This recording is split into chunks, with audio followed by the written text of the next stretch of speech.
د لوی څښتن تعالی په سپېڅلي نامه د هر څه نه وړاندې ټول حاضرینو ته سلامونه احترامات علیکم هیله د سره روغ راته اوسېږئ. دیدار وزیر وایي چې د غرونو او سیندونو رومانیت په سړی اوري کیسه د خپلې خاورې خپل اختیار څومره خوږه ده. د افغانستان غیور ملت د امریکایي اشغال څخه ترلاسه کړې ده او تر ټولو د خوشحالۍ ځای خو دا ده چې نن موږ په یو داسې وخت یو په یو داسې زمانه کې ژوند کوو چې هلته د منبر د مکتب د بهیر دغه ټول غږونه سره یو ځای شوي دي او ټول په یو اتفاق سره یو غږ لرو او دا د همدې نمایندګي کوي که نن موږ غونډه جوړو ورته عنوان ورکوو چې د آزادۍ نو دا هم همدا معنا شوله چې موږ تر شا د یو چا ولاړ یو که منبر نه هم یو څوک ملاتړ کړي دا په دې معنا چې هغه هم یو څوک تاییدوي په دې معنا سره چې ټول سره یو غږ یو هیڅوک چا سره مخالفت نه لري. همداسې مخالفتونه نه یې منځ کې همدا په خپله هر څه دي همدا زموږ تاسو ښه تر ټولو غټ قوت ده همدغه زموږ تاسو تر ټولو ښه ځواک ده. نو ځواک به هغه حاصلېږي چې کله غږونه سره یو ځای شي کله چې غږ سره یو ځای شي بیا ځواک هم حاصلېدلی شي. نو همیشه د هر قسم اشغال څخه د هر قسم ظلم و زیاتي څخه نور بچ پاتې شي او آزاد پاتې شي. ان شاء الله چې ملګري به هم څه خبرې لري خامخا د آزادۍ اړوند به کلامونه هم لري او خپل شعرونه به هم لري. نو زه خبرې نه اوږدوم فقط دومره خبره کول غواړم چې د دغه ورځې په تړاو دغه ماته اجازه ده موږ په هر ځای کې خپل معیارونه لرو او د هر ځای خپل معیار معلوم دی. دا خبره ما داسې نه دلته کوم بلکې چېرته هم چې زه دغسې خبر سره موجه شوی ما دا خبره کړې ده چې د هر ځای خپل معیار معلوم ده. که زه څومره هم چغې ووهم او دا وایم چې یاره امارت زنده باد دا غلط خبره ده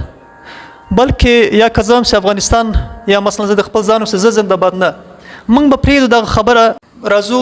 یو معیار ته چې هغه معیار مثلا موږ د نظام لپاره ټاکلی د هغه کې یو خبره کېږي چې یاره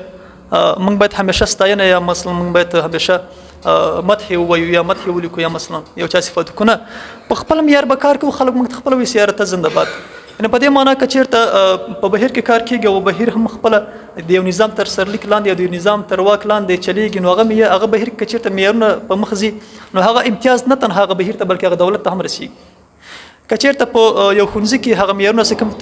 د نصاب معیارونه دي هغه که چېرته مخکې ځي هغه امتیاز ته نه مکتب ته نه بلکې هغه امتیاز بیرته دولت ته هم رسېږي. که چېرته په مدرسه کې هم دا شکل مند دی کم معیارونه دي هغه معیار ته که چېرته کار وسي نو هغه امتیاز ته نه دغه بهیر نه حاصل کړي نو موږ ته دا ووایي او چې دغه ته تاسو خپل معیارات وټاکئ یا خپل معیار په مخ ویسئ. هغه معیار دا ده چې شعر ځان ته خپل تعریف لري هنر ځان ته خپل تعریف لري همدا رقم سره د هر څه خپل معیار معلوم ده. نو موږ به دا نه وایو چې مدح بلکې هغه مدح هم ځان ته یو هنري برخه یو چوکاټ لري یو څه لري. نو د خپلواکۍ ورځ ده د موږ تاسو ټولو د خپلواکۍ ورځ د افغانستان زموږ تاسو ګډ هیواد ده دغه خاوره زموږ تاسو ګډه خاوره ده دغه هوا زموږ تاسو ګډه هوا ده په هیڅ صورت په هیڅ قسم باندې له دې هیواد نه له دې خاورې نه هیڅوک بېلېدلی نه شي هیڅ امکان نه لري. دا خاوره زموږ تاسو خپله خاوره ده دلته به اوسېږو موږ تاسو او دغلته به کار موږ تاسو کوو او زه بیا هم ډېر خوشحاله ځکه یم چې دغه ورځ که د خپلواکۍ ده د خپلواکي ما منلې تا منلې ټول منلې ده یا منبر هم منلې ده مکتب هم منلې ده بهیر هم منلې ده. نو دا ډېر مهمه خبره سره همغږي سي او هغه اختلافات له منځه لاړ سي. موږ که همیشه پاتې سوي یاستو هغه زموږ تاسو یو څه فکري اختلافات د بعضې ملګري به خامخا فکري اختلافات لري مثلا یو نفر موږ ته ضرر رسولی موږ د یو نفر د ضرر لپاره د هغه ټولو کورنۍ ملامتوو هغه به یو نفر موږ ته ضرر رسولی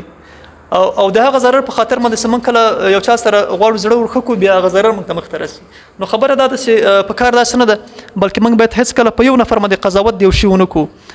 بلکې هغه عمده شیونو ته باید نظر سړی وساتلی شي. نو خبر بیا هم زده کوم چې د خوشحالۍ ورځ ده او د آزادۍ ورځ ده دغه غونډه هم د آزادۍ لپاره ده په ډېر زیات خوشحاله یم چې افغانستان سره آزاد یو ټول سره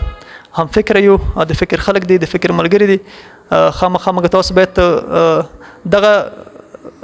خبره ورکړلی شو ټولو ته چې داسې یو نظام یا داسې یو حکومت یا داسې یو هیواد جوړول پکار دي او انشاءالله سوي هم دي چې هغه داسې یو اهنداري د آینې حیثیت خپل کړي چې په هغه کې هر سړی خپل ځان وکتلی شي زم باید پکې ځان وګورم، بل باید پکې ځان وګوري، هر سړی باید پکې خپل ځان وګوري. نو د خپل د ښه حکومت او د ښه نظام هم ښه ځانګړنه ده چې هغه داسې یو هندارې حیثیت خپل کړی سي، داسې یو آیني حیثیت خپل کړی سي، هغه کې هر سړی وګوري او خپل ځان ورته خپل ښکاره سي. دا مهمه خبر ده. او هغه به هغه چې کله هنداره کې هغه جوهر موجود وي، که چېرته موږ لغه هنداره جوهر وتوږو هغه کې بیا یوازې شیشه پاتې کېږي، بیا اخوا منظر ته ښکارېدلی سي، خو موږ ته خپل ځان پکې بیا نشي ښکارېدلی. نو آینه خو ښه آینه هغه داسې هغه تر شا یو جوهر ولري او هغه جوهر هغه داسې بیا موږ ته خپل ځان راښکاره کړی سي. نو شکر دا ده چې موږ نن ورځ راټول سوي یوه هنداره مخ ته ایښې ده او په هغه هنداره کې موږ تاسو خپل ځان سره ګورو. او هغه هنداره یوازې زما نه ده بلکې د هر سړي ده او هر سړی پکې خپل ځان په خپل شکل کې لیدلی سي. زه د یو ادیب په شکل کې پکې لیدلی سم، یو بل نفر د یو ملا د یو مولوي په شکل کې لیدلی سي، یو بل د مولانا په شکل کې، یو بل د صوفي په شکل کې، یو بل د انجینر په شکل کې. نو هر سړی پکې خپل ځان باید په خپل شکل او په خپل رقم سره ولیدلی سي او دا تر ټولو ښه خبره هم ده او تر ټولو ښه نظام او ښه حکومت هم همداسې کېدلی سي. نور وخت نه نیسم. الله تعالی د تاسو ښاد او آباد لري. ډېر مننه.